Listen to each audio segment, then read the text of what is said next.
Indonesia now is introducing a second home program.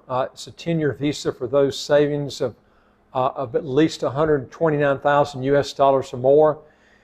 Now, this is similar to the My Second Home program in Malaysia. They're basically copying that program.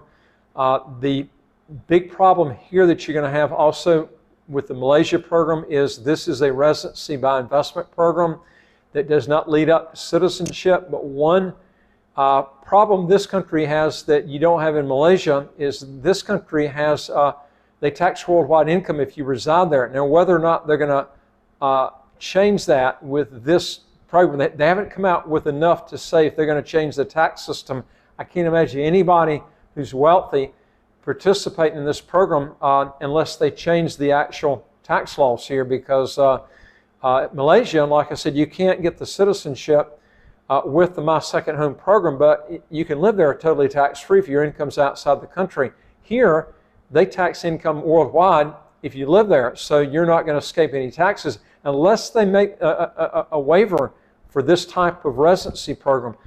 They haven't said enough on it yet. Now, a lot of people love Bali, but I persuade them not to go there if they're concerned with taxes. And a lot of people go to these places, they think that the tax authorities are not going to do anything, and they'll just try to skimp away. That's not the way to do this. If you're going to go to a country and you don't want to pay income taxes, just pick a country that has good tax laws, okay? Make sure it has a territorial tax system or pure tax haven. This is what you want to be looking for.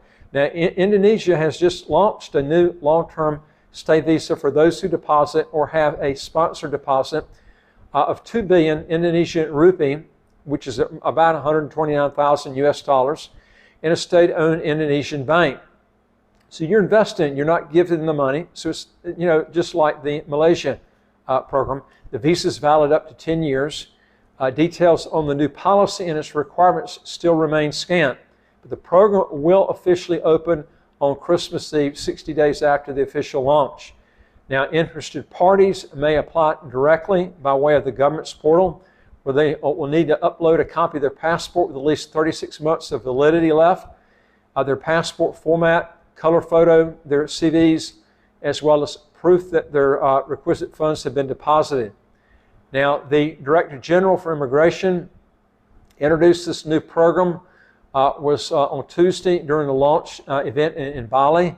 Details on the Indonesian Second Home program are scant, like I mentioned. And the Director General's comments, as reported widely in international press, indicate his focus is on attracting well-to-do foreigners, specifically in the island of Bali. Indonesia is the most popular expat tourist destination. Now, they might make this territorial tax system set up where if you're living there and it's in this program. But for right now, man, they've got high taxes as high as 35% on worldwide income. So this is definitely not a program that you want to participate in unless they have these big tax breaks.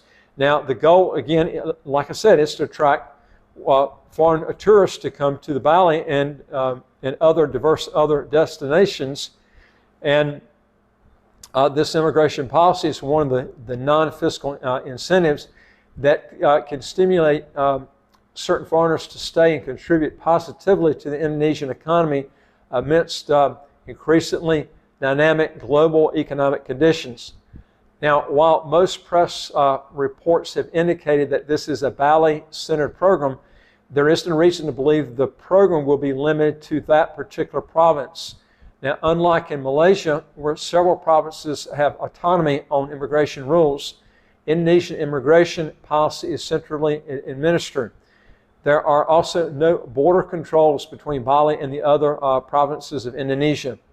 Now, Indonesia is the latest in a series of Southeast Asian countries that have this year introduced new forms of long-term stay visas aimed at attracting retirees, remote workers, and individuals of otherwise independent means who would like to relocate to the region. Just this year alone, visas introduced in the category include Cambodia's My Second Home program, and you've got quite a few other ones too. But the thing I don't like about this, the two things, is you can't get the passport if you live there. My whole thing is, why go to a country live there for years and never get the passport in your pocket. I mean, that's part of the benefits, because you're going to be washed out of a lot of business opportunities if you don't get that citizenship at least somewhere down the road. I would be picking whatever country you pick for residency.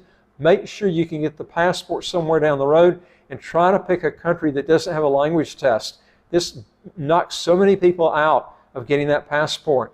And one option I mentioned before that has a really good program, if you can deal with the weather, is Ireland. There's no language requirement. You can live there virtually totally tax-free if you know how to control the money using the non-dom system they've got there. And it's got bad weather. That's the only really bad thing about it. But it's English speaking. You can get the passport. You can apply for it after about 5 years.